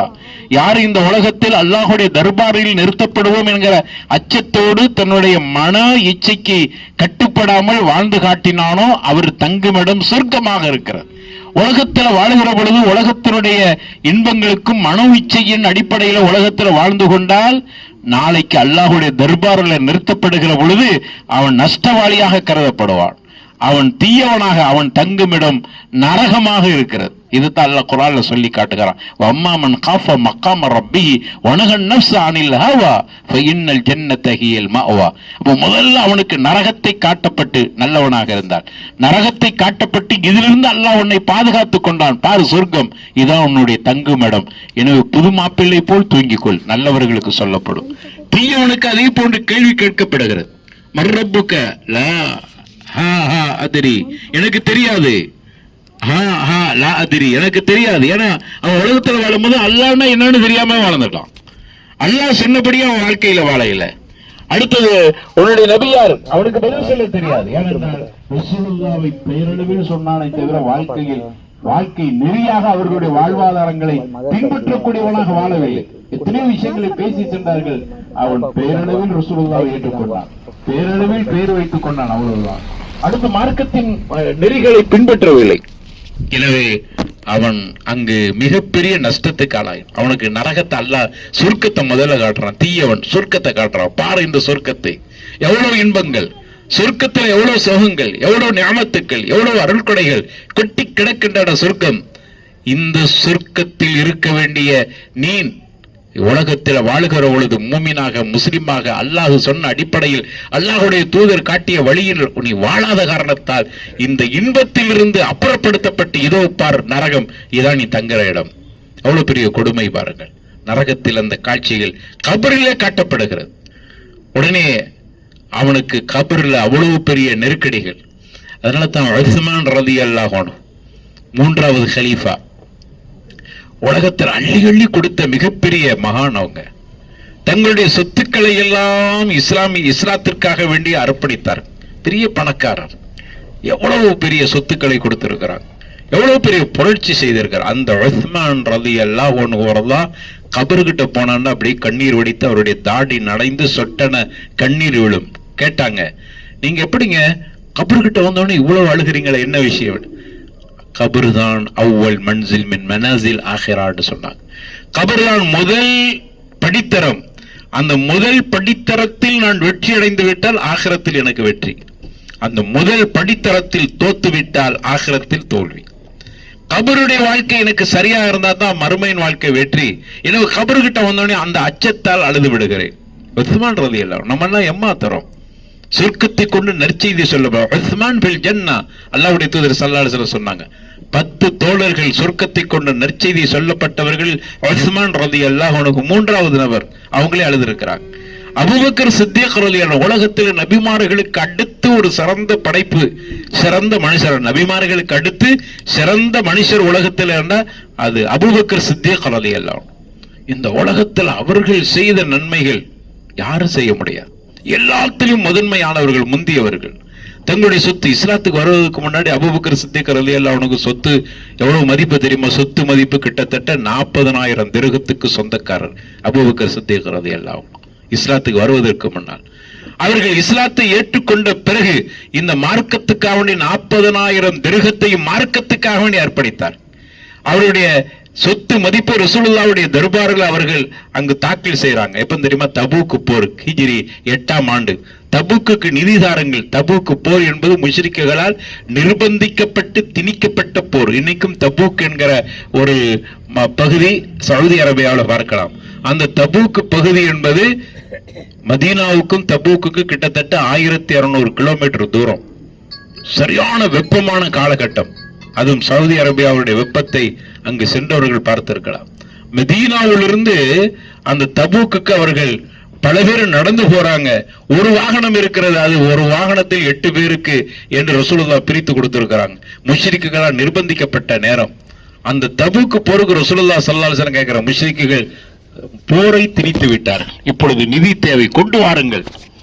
அபூபக்கர் சித்திக் ரலியல்லாஹு அன்ஹு தங்களுடைய சொத்து மதிப்பு ரசூலுல்லாஹ்வுடைய அந்த மகாமில் ரசூலுல்லாஹ் கிட்ட வந்து தாக்கல் செய்யறாங்க. ஒரு சின்ன முடிச்ச கொண்டு வந்து கொடுக்குறாங்க. அல்லாஹ்வுடைய தூதர் ஸல்லல்லாஹு அலைஹி வஸல்லம் உங்களுக்கு என்ன வச்சிருக்கிறீங்கன்னு கேட்குறாங்க. என்ன சொன்னாங்க? அல்லாஹும் அல்லாஹ்வுடைய தூதரும் போதும் என்று நிறுத்திவிட்டு இருக்கிறதெல்லாம் சுருட்டி கொண்டு வந்து கொடுத்து 40,000 தீனாருக்கும் திர்ஹத்துக்கும் சொந்தக்காரர். அப்படிப்பட்டவருடைய சொத்து மதிப்பு ஹிஜ்ரி 8ஆம் ஆண்டு ஒண்ணுமே இல்லை. எல்லாத்தையும் வீட்டில் உள்ளதெல்லாம் வாரி கொண்டு வந்து ரசூலுல்லாஹ் கிட்ட வந்து கொட்டிட்டாங்க. இவ்வளவுதான் என்னுடைய. அப்படிப்பட்ட அபூபக்கர் இங்க நம்ம பார்க்க வேண்டிய விஷயம் அதுதான். இந்த அளவுக்கு இருக்கக்கூடிய அபூபக்கர் ரலியல்லாஹு அன்ஹு. ஒரு முறை ரசூலுல்லாஹி ஸல்லல்லாஹு அலைஹி வஸல்லம் அவர்கள் சுபு தொழுதுட்டு கேட்கறாங்க, தோழர் நீங்க என்னென்ன அமல்கள் செஞ்சீங்க? யார் இன்னைக்கு நோன்பு வச்சிருக்கிறியா? சுன்னத்தான நோன்பு. அபூபக்கர், ஆனா யாரோ சொல்லலாம், நான் சுன்னத்தான நோன்பு வச்சிருக்கிறேன். அடுத்து கேட்கறாங்க, இன்னைக்கு ஜனாசாவில் கலந்து கொண்டவர் யார்? ஆனா யாரோ சொல்லலாம், நான். இன்னைக்கு தர்மம் கொடுத்தவர் யார்? ஆனா யாரோ சொல்லலாம், நான்.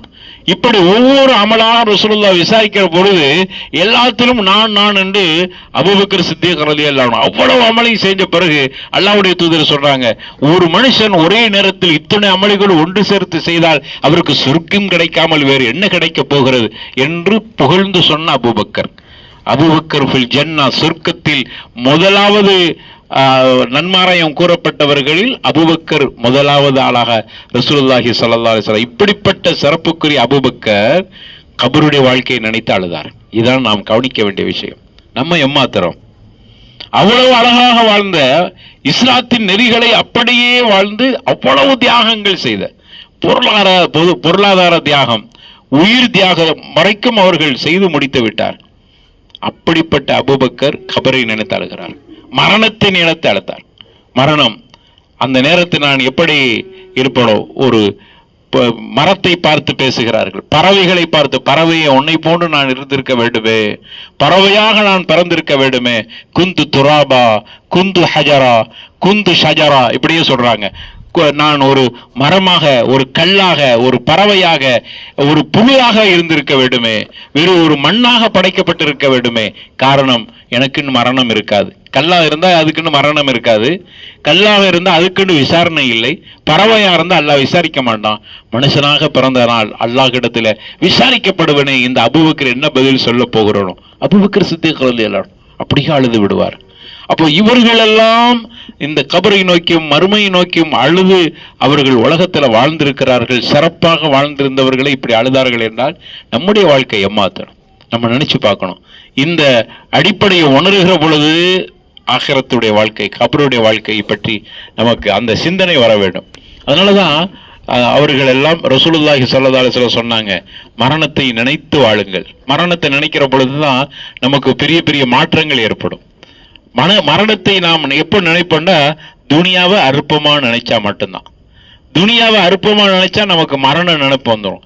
துனியாவை அலங்காரமா நினைக்க கூடாது. அதுக்குத்தான் அல்லாஹ்வுடைய தூதர் ஸல்லல்லாஹு அலைஹி வஸல்லம் அவர்களுக்கு அல்லாஹ் துனியாவை பற்றிய பாடம் எடுக்கிறான்.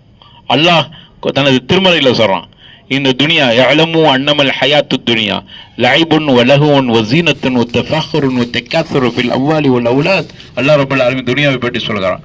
அறிந்து கொள்ளுங்கள், இந்த உலகம் அது வீணானது, விளையாட்டுக்குரியது. இந்த உலகத்தை இப்படி புரிஞ்சுக்கிறங்க, இந்த உலகம் என்பது வீணானது, விளையாட்டுக்குரியது. இது கவர்ச்சி தான் இந்த உலகம். உங்களுக்கு மாய், இந்த உலகம் என்பது ஒரு மாய், ஒரு கவர்ச்சி. எங்கிட்ட இன்னொரு ரசூலுல்லாஹி ஸல்லல்லாஹு அலைஹி வஸல்லம் இந்த வசனத்துக்கு விளக்கம் கொடுக்கும்போது சொல்றாங்க, இன்ன துனியா ஹுல்வத்துன் ஹதிரா. எவ்வளவு அற்புதமா சொல்றாங்க பாருங்க. இன்ன துனியா ஹுல்வத்துன் ஹதிரா ஃப இன்னல்லாஹு முஸ்தக்லிஃபக்கும் ஃபீஹா ஃபுன்துரு கைஃப தஅலமூன். நீங்கள் இந்த உலகம் அல்லாஹ் எப்படி படைச்சிருக்காங்கன்னா ஹல்வாங்கிறான். இன்ன துனியா ஹுல்வத்துன் ஹதிரா. இந்த உலகம் என்பது ஹல்வா மாதிரி. ஹல்வாங்கிறது அரபியிலிருந்து வந்ததுதான். நம்ம ஹல்வாங்கிற கடைசியில் அல்வான்னு ஆகிட்டான். அது அல்வா இல்ல, ஹல்வா அரபி வார்த்தை. ஹல்வானா இனிப்பு. இந்த உலகம் என்பது ஹல்வா மாதிரி. ஹல்வான்னு அப்படியே தின்றாத, அப்படியே நீ புசித்து விடாதே, உலகத்தில் அப்படியே உன்னை அழித்து விடாதே. இன்ன துனியா ஹுல்வத்துன் ஹதிரா, பசுமையானது, இனிமையானது, சுகமானது இந்த உலகம் என்பது. இன்னல்லாஹு முஸ்தக்லிஃபக்கு ஃபீஹா, இந்த உலகத்தில் அல்லாஹ் உன்னை பிரதிநிதியாக படைத்திருக்கிறான். அவ்வளவு இனிமை, அவ்வளவு சுகம், அவ்வளவு இன்பத்தை இந்த உலகத்துல கொடுத்து அல்லாஹ் உன்னை வாழ வச்சிருக்கிறான். எங்க திரும்பினாலும் நமக்கு இனிமை, எங்க திரும்பினாலும் ஜாலி, எங்க திரும்பினாலும் கவர்ச்சி, எங்க திரும்பினாலும் டாஸ்மாக். இங்கிட்டு டாஸ்மாக், இங்கிட்டு பாத்தீங்கன்னா இங்க கலாச்சார சீரழிவு, எல்லா இடமும். இதுக்குள்ள உன்னை அல்லாஹ் படைச்சிருக்கிறான்னா நீ ரொம்ப உஷாரா இருக்கணும்னு அர்த்தம். அதைத்தான் ரசூலுல்லாஹ் சொல்றாங்க, அல்லாஹ் உன்னை கண்காணித்து கொண்டிருக்கிறான். இன்னல்லாஹ் முஸ்தக்லிஃப ஃபீஹா ஃபன்துரு கைஃப தஅமலூன். நீ எப்படி அமல் செய்கிறாய் என்று அல்லாஹ் பார்த்து கொண்டிருக்கிறான். இவ்வளவு பசுமையை படைச்சு அதுல நடுவில் ஒன்ன உட்கார வைத்து அல்லாஹ் இதான் சொர்க்கத்தின், இதா தரீகுனில் ஜன்னா தரீகுனில் நார், இது சொர்க்கத்துக்கு போற வழி, இது நரகத்துக்கு போற வழி, அவ்வளோத்தையும் தந்துட்டேன் வாங்கிட்ட, நீ செயல்பட்டுக்கொள். இப்படி போனாலும் நீ சொர்க்கத்துக்கு போயிடலாம், இங்கிட்டு போனா நரகத்துக்கு போகலாம். எதை தீர்மானிக்க போகிறாய்? எல்லாத்தையும் வழிகாட்டி உன் கரத்தில கொடுத்து விட்டேன், உனக்கு புத்தியும் தந்துட்டேன். எனவே தான் புத்தி கெட்டவனை அல்லாஹ் மஜ்னூன், பைத்தியக்காரனா அல்லாஹ் குற்றம் பிடிக்க மாட்டானாம். பைத்தியக்காரனை அல்லாஹ் குற்றம் பிடிக்கிறது இல்லை. ஆனால் நல்ல புத்தியோடு இருக்கிறவனா அல்லாஹ் கேட்கிறான், ஏன் நீ சொர்க்கத்தின் வழியின் பக்கம் செல்லவில்லை? இல்ல, உலகத்தினுடைய இன்பத்துல மாய்ந்துட்டேன். உலகத்தை பத்தி தான் உனக்கு சொல்லி தந்தனே. இந்த உலகத்தை பொறுத்தவரை கவர்ச்சிகரமானது, அது இனிமையானது, அது சுகமானது, அது பார்ப்பதற்கு கவர்ச்சியா இருக்குது. அதை மூழ்கி விடாதே, நஷ்டம் அடைந்து விடுவா. உனக்கு சொன்னா இல்லையா? சொல்வதற்கு நபிமார்கள் வந்தார்களா இல்லையா? வழிகாட்டுறதுக்கு குர்ஆனை கொடுத்தனா இல்லையா? ஹதீஸை கொடுத்தனா இல்லையா? உனக்கு வழிகாட்டக்கூடியவர்கள் ஒவ்வொருவர்களும் குறைந்தபட்சம் ஜும்மாவுடைய நாளிலே உனக்கு பிரச்சாரம் செய்தார்களா இல்லையா? அவைகளை ஏன் கேட்டு நீ செயல்படுத்தவில்லை? இந்த கேள்வி நம்மிடத்தில் கண்டிப்பாக கேட்கும். அல்லாஹ் யாருக்குமே அநீதம் செய்யறதில்லை. மனுஷன் எப்போ உணர்ந்து கொள்றான் தெரியுமா? புத்தி கெட்டவன் மனுஷன் எப்போ உணர்றான் தெரியுமா? அல்லாஹ் அதையும் குர்ஆன்ல சொல்றான். அவனுக்கு சூரத்து கஹ்ஃப்ல சொல்லி காட்டுகிறான். நாளை மறுமையில அல்லாஹ் ரப்பல் ஆலமீன் அவன் செய்த அனைத்தையும் பதிவு செய்து அந்த பதிவேட்டை அவன் கண்ணுக்கு முன்னாடி காட்டுகிறான். யாவைலத்தனா மாலி ஹாதல் கிதாப் லா யுகாதிரு சகீரத்தன் வல கபீரத்தன் இல்லா அஹ்ஸாஹா. அவைகளை கண்கூடாக பார்க்கிற பொழுது கையை பிசைந்து விட, யாவைலத்தனா எனக்கு பிடிச்ச கை செய்தமே, மாலி ஹாதல் கிதாப் இந்த ஏடு என்ன, இந்த ஏட்டுக்கு என்ன நடந்துச்சு, இது எல்லாமே பதிவு செய்யப்பட்டிருக்கு. லா யுகாதிரு சகீரத்தன் வல கபீரத்தன், சிறிய பாவத்தையும் பெரும் பாவத்தையும் எழுதப்பட்டிருக்கிறது. நான் உலகத்தில் என்னென்ன செஞ்ச அனைத்தும் பதிவு செய்யப்பட்டு என் கண்ணுக்கு முன்னாடி அல்லாஹ் காட்சியா காட்டுறாரே. இந்த ஏட்டுக்கு என்ன நடந்தது, ஏன் இப்படி காட்டுகிறது? நான் செய்த சின்ன அசைவு கூட விட்டு வைக்கவில்லை, அனைத்து பதிவு செய்யப்பட்டிருக்கிறது. அப்பந்தான் கை சேதப்படுவான். அப்பந்தான் மனுஷன் நினைக்கிறான் உலகத்துக்கு அல்லாஹ் அனுப்பி வைக்க மாட்டான். மரண நேரத்தில் அவன் சொல்றான் பாருங்க, லௌலா அகர்தனி இலா அஜலின் கரீபின் ஃபஅஸத்தக வகும் மினஸ் சாலிஹீன். அல்லாஹ்வே எனக்கு சின்ன அவகாசம் தான், உலகத்துல போய் நல்லவனா மாறிட்டு வருவேன். உனக்கு எவ்வளவு காலம் கொடுத்தது? 60 வயசு, 70 வயசு, 80 வயசு. உன்னுடைய மரண நேரத்துல நீ கதறுகிறாயே, அது ஒன்றுமே ஏற்றுக்கொள்ளப்படாது. இந்த உலகத்துல உனக்கு கொடுக்கப்பட்ட ஆயுள் காலத்தை சரியாக பயன்படுத்திக் கொள். இல்லைன்னா மரணத்தை அல்லாஹ் உன்னுடைய உயிரை வாங்குகிற பொழுது நம்ம சொல்றத அல்லாஹ் கேட்க மாட்டான். நான் நேரம் உனக்கு கொடுத்து விட்டேன், 50 வயசுல மூத்தாக்கணும், 60 வயசுல, 70 வயசுல, 80 வயசுல உனக்குன்னு வயது நிர்ணயிச்ச அந்த வயசு வந்துட்டு இப்ப உன்னுடைய உயிரை கைப்பற்ற போகிறேன். இப்ப உட்கார்ந்துகிட்டு லௌலா அகர்தனி இலா அஜலின் கரீப், சின்ன அவகாசம் தான், வக்கும் மினஸ் சாலிஹீன், என்கிட்ட இருக்க பொருளாதாரத்தை எல்லாம் கொடுத்து தர்மம் செஞ்சுட்டு நல்லவனா மாறி வந்துருவேன். அல்லாஹ் சொல்றான். இன்னொரு இடத்துல சொல்றான் அல்லாஹ், கல்லா ஹுவ கலிமத்துன் ஹுவ காயிலுஹா, கல்லா இன்னஹ கலிமத்துன் ஹுவ காயிலுஹா. இவன் சொல்வதெல்லாம் வெறும் சொல்லுதான். அவனை ஒரு கால் அல்லாஹ் சொல்றான், ஒரு கால் நடக்காத ஒண்ணு சொல்றான், ஒரு கால் அவகாசம் கொடுத்து அவனை உலகத்துக்கு மீண்டும் அனுப்பினாலும் அதே தப்பத்தான் செய்ய போகிறான். ஏன்னா அவன் முத்திரை குத்தப்பட்டு விட்டான். ختم الله على قلوبهم وعلى سمعهم وعلى ابصارهم غشاوة அப்படிங்கற அல்லாஹ் அவனுடைய இதயத்தில் முத்திரை குத்தப்பட்டு விட்டது. அவனுடைய உள்ளம் நோயில இருக்கிறது. ஏனென்றால் அவன் உள்ளத்தை பெருசா கவனிக்கல, உடலை கவனித்த மாதிரி உள்ளத்தை கவனிக்கல. நம்ம உடல் நல்லா இருக்குதான்னு சொல்லி கண்ணாடிக்கு முன்னாடி பாக்குறோம், நம்ம வெளியில வரும்போது ஆடையெல்லாம் சரி செஞ்சுக்கிறோம். கல்வை என்னைக்காவது பார்த்தோமா? கல்வை உத்துப்பார். இதுதான் அல்லாஹ் பார்க்கக்கூடிய இடம். இன்னல்லாஹ லா யன்துரு இலா சுவரிக்கும், அல்லாஹ் உங்களுடைய வெளி தோற்றத்தை பார்க்க மாட்டான். வலாக்கின் யன்துரு இலா குலூபிக்கும், உங்களுடைய இதயத்தை தான் அல்லாஹ் பார்க்கறான். இங்க எப்படி இருக்கிறது? உன்னுடைய ஈமான் இந்த கல்புல இருக்குதா இல்லையா? அதைத்தான் அல்லாஹ் பார்க்கிறான். அப்படியானால் உன்னுடைய கல்பை எவ்வளவு பரிசுத்தமா வச்சிருக்கிறா? ஈமான் உள்ள கல்பாக இருக்கிறதா? எவ்வளவு அசிங்கங்கள், எவ்வளவு கசடுகள், எவ்வளவு ஹசதுகள், எவ்வளவு பொறாமைகள், எவ்வளவு பெரிய தப்புகள், எவ்வளவு பெரிய தவறான சிந்தனைகள் அனைத்து கல்புகளிலே நிறைந்து கிடக்கிறது, குப்பு மாதிரி கொட்டி இருக்கிறது. எப்படி ஈமான் அங்க இருக்கும்? ஈமான் இருக்கிற இடம் ரசூலுல்லாஹ் இங்க சொன்னாங்க. தக்வா எங்க இருக்கு? இங்கன்னு சொன்னாங்க. அத்தக்வா ஆகுனா, அத்தக்வா ஆகுனாண்டாங்க. தக்வா இறையச்சம் என்பது கல்பலனுக்கு சொன்னாங்க. இந்த உள்ளம் தூய்மையா இருக்கு இல்லைன்னா உனக்கு வெற்றி இல்லை. அப்ப இந்த அடிப்படையில உலகத்துல நம்ம இனிமையான ஒரு வாழ்க்கை, மறுமை வாழ்க்கையை நோக்கி வாழக்கூடியவர்களாக இருந்தால், எப்பவும் நீ பள்ளிவாசல் ஏறி எப்பவும் குரான்லயே உட்கார்ந்துட்டு உழைக்க வேண்டாம் அப்படின்னு இஸ்லாம் சொல்லல. நீங்க எதை வேணாலும் செய்யுங்க, மார்க்கம் அனுமதித்த அடிப்படையில். நீ வியாபாரம் செய்றீங்களா, நல்லா சம்பாதிக்கிறீங்களா, ஹலாலா சம்பாதிங்க. பொருளாதார பாதிக்கு பணக்காரனா இருக்கக்கூடாதுன்னு இஸ்லாம் சொல்லல. நீ பொருளாதாரத்தை சம்பாதி, நீ நல்ல படி, நீ அதே போன்று உலகத்துல சந்தோஷமா இரு, மனைவி மக்களோடு இரு, நல்ல வீடு கட்டிக்க, நல்ல வாகனம் வைத்துக்கொள், அதெல்லாம் தப்பு இல்லை. சொத்து வாங்கிக்கொள், எல்லாம் செய். ஆனா மார்க்க நெறியை புரிந்து கொள், மார்க்கத்தின் அடிப்படையில் வாழ்ந்து கொள். உஸ்மான் ரலியல்லாஹு அன்ஹு பெரிய பணக்காரன், அப்துல் ரஹ்மான் அவுஃப் ரலியல்லாஹு அன்ஹு பெரிய வியாபாரி, நல்ல வசதி படைத்தவர்களா இருந்தாங்க. ஆனா அல்லாஹ்வுடைய சிந்தனையை விட்டு அவர்கள் மாறவில்லை. அல்லாஹ்வுக்காக வேண்டி வாழ்ந்தார்கள். அர்ப்பணிப்பு, இஸ்லாத்திற்காக வேண்டி அர்ப்பணிப்பு என்று சொல்லுகிறவர்கள் வந்து நின்றார்கள். நீங்க நம்ம எத்தனை பேர் அர்ப்பணிப்புக்கு தயாரா இருக்கிறோம்? மார்க்கத்தின் அர்ப்பணிப்புக்கு. அர்ப்பணிப்புன்னா நம்ம வேற ஒண்ணும் இல்லை, நம்ம இஸ்லாமியனாக வாழ்றதான் இன்னைக்கு உள்ள அர்ப்பணிப்பு. இந்த தியாகத்தை செஞ்சாலும் போதும். ஒழுங்கா பள்ளிவாசல வந்து தொழுதுட்டு மார்க்க நெறிகளை படித்து மார்க்கத்தினுடைய சட்ட திட்டங்களை வழங்கி ஓரளவு இஸ்லாமிய சிந்தனையோடு வாழுதல். நான் மட்டும் இஸ்லாமியனா இல்ல, எனக்கு தெரிந்தவர்களும் இஸ்லாமிய சிந்தனைகளை கொடுக்கிற அளவுக்கு என்னுடைய வாழ்க்கை அப்படிப்பட்ட முன்மாதிரியா இருக்கணும். பிரச்சாரத்தின் மூலமாக இல்லை, என் வாழ்க்கையின் நடைமுறையை பார்த்து பிறர் இஸ்லாத்துக்கு வரணும். அப்படி நம்மகிட்ட இருக்குதா வாழ்க்கை? அப்படி சொல்ற மாதிரி இருக்குதா? நம்மளே இஸ்லாமியன் என்பதிலே சந்தேகம் இருக்கிறது. நம்மளே ஒரு முழு முஸ்லிமாக வாழக்கூடிய விதத்தை பார்த்தீங்கன்னா எத்தனை பெரிய பிரச்சனைகள் இருக்கிறது. அப்படி இருக்கிற பொழுது நான் எப்படி பிறருக்கு முன்மாதிரியாக இருக்க முடியும் என்கிற கேள்வி நமக்கு வருகிறது. எனவே உலக வாழ்க்கை என்பதை முதல்ல நான் மரணத்தை நினைக்கணும்னு சொன்னா உலகத்தை அற்பமா நினைச்சா மாட்டேன். அதுக்கு தான் ரசூலுல்லாஹி ஸல்லல்லாஹு அலைஹி வஸல்லம் சஹாபாக்களுக்கு உலகத்தை பத்தியே சொல்லி கொடுத்தாங்க. எப்படி சொன்னாங்க? உலகம் ஒரு முறை அல்லாஹ்வுடைய தூதர் ஸல்லல்லாஹு அலைஹி வஸல்லம் ஃபஜ்ர் தொழுதுட்டு அப்படியே சஹாபாக்கள் நடந்து போறாங்க. போட்டுக்கும் ஒரு செத்து போன ஆட்டுக்குட்டி, நலிந்து போன ஒரு ஆட்டுக்குட்டி செத்து கிடக்கிறது சந்தை கடையோர பகுதியில். அல்லாஹ்வுடைய தூதர் ஸல்லல்லாஹு அலைஹி வஸல்லம் அவருடைய காதை தூக்கி அப்படியே வச்சுட்டு கேட்குறாங்க, மஹிஷ்தரி ஹாதா, இதை யாரு விலைக்கு வாங்குவான்னு கேட்குறாங்க. கூடியிருந்த சஹாபாக்கள் சொன்னா, யாரும் சொல்லலாம் இது ஹயாத்தா இருந்தாலும் யாரும் வாங்க மாட்டாங்க, ஏன்னா நலிந்து போய் இருக்கிறது, மெலிந்து போய் இருக்கிறது. இப்ப செத்து போனதை யாரு வாங்குவா? அல்லாஹ்வுடைய தூதர் ஸல்லல்லாஹு அலைஹி வஸல்லம் சொன்னாங்க, இதுதான் அல்லாஹ்விடத்தில் இந்த உலகத்தினுடைய மதிப்பு இவ்வளவுதான்டா, உலகத்தினுடைய மதிப்பு இவ்வளவுதான் அல்லாஹ்விடத்துல. ஆனா இந்த செத்து போன ஆட்டை வாங்க மறுக்கிற நீங்க இந்த உலகத்தினுடைய இன்பத்தை தேடி போறீங்க.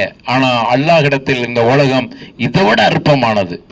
உலகத்தை ரசூலுல்லாஹி ஸல்லல்லாஹு அலைஹி வஸல்லம் சஹாபாக்களுக்கு பாடமாக நடத்தி, அதனாலதான் அவர்கள் கடைசி வரைக்கும் இந்த உலகத்தை நேசிக்கல, ஆகிரத்தை நேசிச்சாங்க.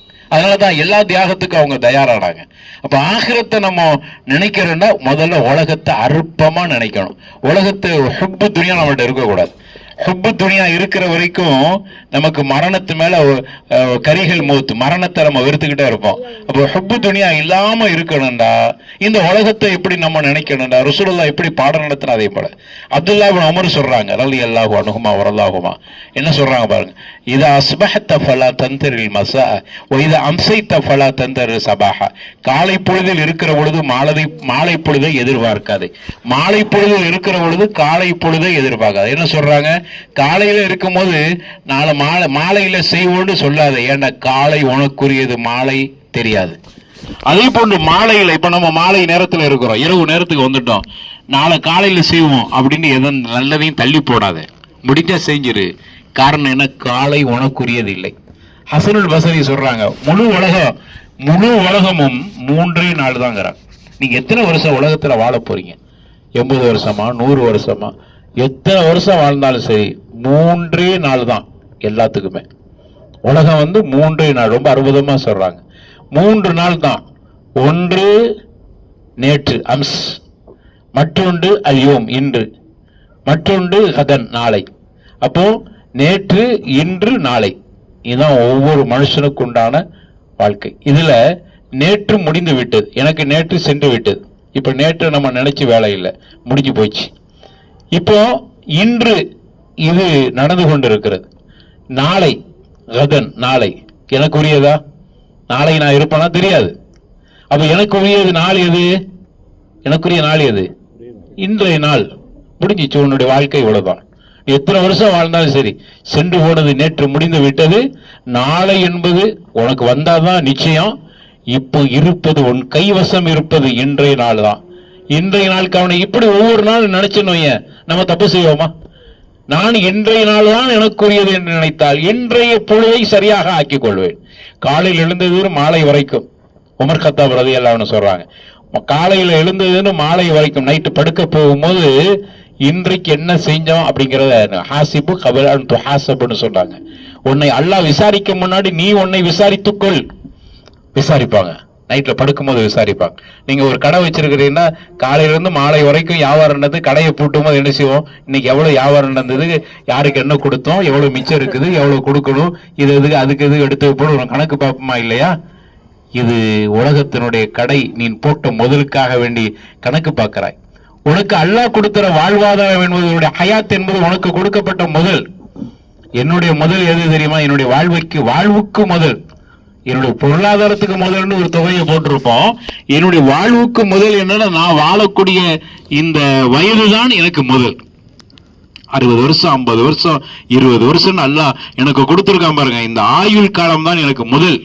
அப்படி ஆனால் இந்த முதலுக்கு கணக்கு பார்த்தோமா? நம்ம கணக்கு பாருங்கிறாங்க. ஆசிபு கபில அன் துஹாசபு. உன்னை அல்லாஹ் விசாரிக்காம நீ விசாரித்துக்கொள். இரவுல படுக்கைக்கு போகும்போது, இன்னைக்கு ஃபஜ்ர் தொழுகையில இருந்து நம்ம படுக்கைக்கு போற வரைக்கும் என்ன நன்மை செஞ்சோம், என்ன தீமை செஞ்சோம், வரவு செலவு பார்த்துருங்க. பார்த்துட்டா தெரிஞ்சுப்போம். சுபஹ் தொழுகையிலேயே முதல்ல அடி வாங்கிறோம்.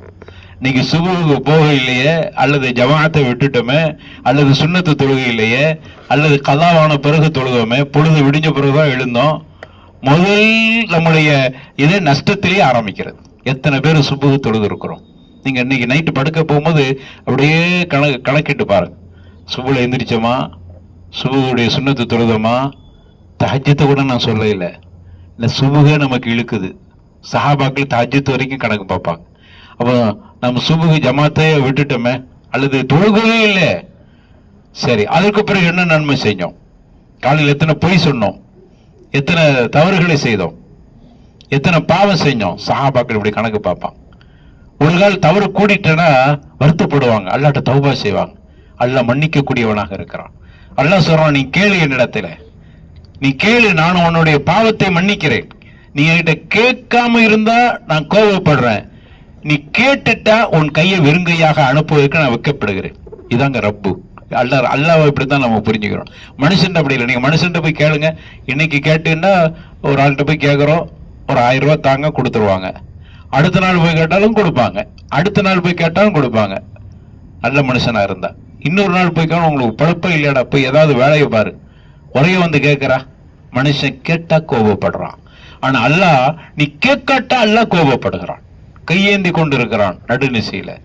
நீ என்னிடத்துல தௌபா செய், உன்னுடைய பாவம் எல்லாத்தையும் மன்னிக்கிறேன். எப்ப நம்ம பாவத்தை, எப்படி என்னுடைய நன்மை தீமையான கணக்கு பார்த்தா அல்லாட்ட பாவத்தை மன்னிக்க கேட்க முடியும்? அல்லாவுடைய தூதர் ஸல்லல்லாஹு அலைஹி வஸல்லம் சொல்றாங்க, அல்லாட்ட கையை விரித்து கொண்டு இருக்கிறான், நீ பாவ மன்னிப்பு கேளு, அல்லாஹ் மன்னிக்க தயாரா இருக்கிறான். அதே போன்று நீ அல்லாஹ் கிட்ட கேட்டுட்டா உன்னுடைய கையை வெறுங்கையாக திருப்ப மாட்டான். வெறுங்கையை அனுப்புறதுக்கு அல்லாஹ் வெட்கப்படுகிறான். இன்னைக்கே கையேந்து கேட்டிருக்கிறோமா? அதுவும் குறிப்பாக நடுநிசையில கேட்டு அழுது கேளு. உன்னுடைய கண்ணீர் சொட்டு, எந்த கண்ணு இறைவனுடைய அச்சத்தை நினைத்து கண்ணீர் வடிக்குதோ அந்த கண்ணுக்கு சொந்தக்காரனை நரகத்தில் அல்லாஹ் போட மாட்டான். பாருங்க எப்படி சொல்றான் பாருங்க. அல்லாஹ்வுடைய குதிரத்தை, அல்லாஹ்வுடைய ஆற்றலை, அல்லாஹ் எனக்கு கொடுத்த அருள் கொடைகளை நினைத்து கண்ணீர் வடித்தண்டா இந்த கண்ணுக்கு சொந்தக்காரன் அல்லாஹ் ரப்பல் ஆலமீன் மன்னித்து நரகத்துல போட மாட்டான். நரகம் தீண்டாதுன்னு சொன்னாங்க. கறந்த பால் எப்படி மடுவுக்குள் போவது சாத்தியம் இல்லையோ, எப்படி உதாரணம் சொல்றாங்க பாரு. பாலை கறந்துட்டீங்கன்னா திரும்ப மடுவுக்குள்ள போகுமா? அந்த பால் உள்ள போவது அது எப்படி சாத்தியம் இல்லையோ, அதே மாதிரி அல்லாவை நினைத்து கண்ணீர் வடித்தவன் நரகத்துக்கு போறது சாத்தியம் இல்லைன்னாங்க. எப்படி இலக்கிய நடையில சொல்றாங்க பாருங்க. அது எப்ப சாத்தியமாகுது அப்பதான் நீ நரகத்துக்கு போவா. அப்படின்னா போகவே மாட்டான்னு அர்த்தம். எப்ப தெரியுமா? அல்லாஹுடைய ஆற்றலை நினைத்து நான் செய்த பாவங்களுக்காக வேண்டி வருத்தம் தெரிவித்து கண்ணீர் வடிக்கிற பொழுது. இப்படிப்பட்ட ஒரு சிந்தனை எப்ப நமக்கு வருதோ அப்பதான் இந்த உலகத்தை நம்ம யதார்த்தத்தை புரிந்து கொண்டோம். ஆகிரத்தினுடைய ஒரு சிந்தனை நமக்கு வரும். ஆகிரத்துடைய சிந்தனை வரும்போது என்ன செய்வோம்? மார்க்க விஷயங்களை படிக்கணும்னு ஆர்வப்படும். நான் முடிவுக்கு வந்துடுறேன். இப்போ இந்த பகுதி எடுத்துக்கொண்டால் எனக்கு ரொம்ப நாளைக்கு முன்னாடி ஒரு பழக்கப்பட்ட ஒரு அறிமுகமான ஒரு பகுதி தான் இந்த பகுதி. ஆனால் இன்னும் வரைக்கும் பெரிய வளர்ச்சி இல்லை. இந்த இன்னும் வளர்ச்சின்னு சொன்னால் நல்ல பெரிய பெரிய பங்களா கடைகள்லாம் வந்திருக்கு, அந்த வளர்ச்சி சொல்லல. நம்ம கிட்ட ஒரு இஸ்லாமிய வளர்ச்சி ஒரு ஒரு தேக்க நிலையே பார்க்க முடிகிறது. நான் முன்னாடியே இந்த பகுதிகளுக்கு வந்திருக்கிறேன். நம்முடைய நண்பர் மஹபூப் கானுடைய திருமணத்துக்கு வந்திருக்கிறேன். இன்னைக்கு அவருக்கு கல்யாணம் முடிச்சு இப்போ அவருடைய பிள்ளைகளும் பெரிய பிள்ளைகளாயிடுச்சு. அப்போ அந்த நேரத்தில் பார்த்த அதே வடிவத்திலே இருக்கிறது. ஆனா இங்க உழைப்பு நடந்துகிட்டு தான் இருக்குது. இங்க இருக்கிற மக்கள் இன்னும் இதுக்கு ஆர்வமாக, எல்லா மக்களையும் நான் உங்களை குறை சொல்ல இல்லை, நீங்க நிறைய இஸ்லாமிய வகுப்புகளை மார்க் கல்வியை படிக்கிறதுக்கு உண்டான ஏற்பாடுகளை செய்யுங்க. அதுக்கு நீங்க தான் உறுதுணையாக இருக்கும். நீங்க அவங்களை ஆர்வப்படுத்துங்க. நிறைய உங்களுக்கு இன்னும் சென்னை பக்கத்துல நிறைய சென்னையில ஷேகுமார்கள் இருக்கிறாங்க, நிறைய ஆலிம்கள் உஸ்தாதுகள் இருக்கிறாங்க. எல்லாம் வந்து உங்களுக்கு வகுப்புன்றதுக்கு தயாரா இருக்கிறாங்க. அப்போ உங்களை நீங்கள் தயார்படுத்திக் கொள்ளுங்க. ஏன்னா நம்ம எவ்வளவு காலம் உலகத்துல வாழ போகிறோம்? மறுமைக்காக வேண்டி வாழணுமா இல்லையா? துனியாவுக்காக வேண்டி நம்ம எவ்வளவோ சேர்த்துட்டு போறோம். ஆனா இவைகள் எல்லாம் அல்லாஹ்ட்ட விசாரிக்கப்படுவோம். நீ ஆகிரத்துக்காக என்ன செஞ்ச? நான் உன்னை படைச்சதுல நோக்கத்தையும் உனக்கு சொல்லிட்டேன, நீ என்ன பண்ணா அப்படின்னு அல்லாஹ் கேட்கும் போது கையை விரிக்கிற நிலைக்கு நம்ம ஆளாயிடக்கூடாது. அவ மார்க்கத்தை படிக்கணும், அல்லாஹ்வை பற்றி படிக்கணும். அதற்குண்டான ஏற்பாடுகளை கற்பதின் மூலமாகத்தான் நம்முடைய கல்வியை வளர்த்து கொள்ள முடியும். கல்வி அதிகரிக்கிற பொழுதுதான் நமக்கு ஈமானும் அதிகரிக்கும், அமலும் அதிகரிக்கும். கல்வி இல்லாம வெறும் அமல் செஞ்சாலும் கூட பயன் இருக்காது. அதற்குண்டான ஏற்பாடுகள். அதுக்கு முதல்ல அகீதாவை படிங்க. அல்லாஹ்னா யார் தெரிஞ்சுக்கிறோம். என்ன விசாரணை 3 கேள்வி சொன்னோம்ல, அந்த 3மே அகீதாவை சார்ந்தது. அல்லாஹ்வை பற்றி, ரசூலை பற்றி, மார்க்கத்தை பற்றி. இந்த 3ஐயும் நம்ம படித்து உணர்ந்து அதுக்கு பிறகு வாழ்க்கையில செயல்படுத்துது. அதற்குண்டான ஏற்பாடுகளை இங்க உள்ள இந்த ஏற்பாட்டாளர்கள்ட்ட நீங்க அடிக்கடி சொல்லி அதற்குண்டான ஏற்பாடுகளை செய்யுங்க. இப்படிலாம் செஞ்சாதான் நாமும் நம்முடைய சந்ததிகளை கொஞ்சம் நினைச்சு பாருங்க. இன்னைக்கு நம்ம ஏதோ ஓரளவு வாழ்ந்துட்டு போறோம், நாளைக்கு நம்முடைய பிள்ளைகளை வெறுமனை விட்டுட்டு போக முடியாது. இன்னைக்குள்ள காலகட்டம், இன்னைக்கு பார்க்கிறோம் அரசியல் ரீதியான நெருக்கடி. இன்னைக்கு இஸ்லாமியர்களுக்கு மத்தியில எவ்வளவு பெரிய நெருக்கடிகளுக்கு மத்தியில வாழ்ந்துகிட்டு இருக்கோம். அப்போ ஒரு மூமினாக வாழ்ந்து மரணிப்பது நம்முடைய லட்சியமா இருக்கணும். இல்லைன்னா அர்த்தம் இல்லாம யாயுள்ளது நாமனு தக்குல்லா ஹக்க துகாத்திஹி வலா தமூத்துன்ன இல்லா வன்தும் முஸ்லிமூன். அல்லாஹ் அப்படித்தான் சொல்றோம். அல்லாஹ்வை மெய்யாகவே அச்சப்படுங்க, நீங்க மரணிக்கிற பொழுது முஸ்லிமாக தவிர மரணிக்காதீங்க. இப்ப நான் முஸ்லிமாக தவிர மரணிக்கணும்னா முதல்ல முஸ்லிமாக வாழணுமே. வாழ்றதுக்கு உண்டான வாழ்க்கை நெறிகளை, இஸ்லாமிய அடிப்படை பாடங்களை படிப்பதன் மூலமாகத்தான் என்னால் வாழ முடியும். அதனால் அந்த லட்சியத்துக்காக வேண்டி வாழுங்கள். அதற்காக வேண்டியே நம்ம பயணிப்போம். அதற்காக வேண்டியே நம்மை தயார்படுத்திக் கொள்வோம். நம்மையும் நம்முடைய குடும்பத்தினரும் நம்முடைய பிள்ளைகளையும் இஸ்லாமிய நெறியோடு வாழக்கூடியவர்களாக நாம் உருவாக்குவதற்கு நம்ம பாடுபடுவோம்.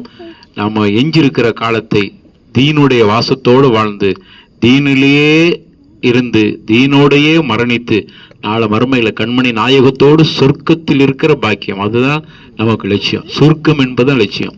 ஏன்னா எந்த கண்ணும் கண்ட ரசூலுல்லாஹ் அப்படியே சொல்றாங்க, மால ஐநூறு துவல ஊதுன்னு சமிஅத்.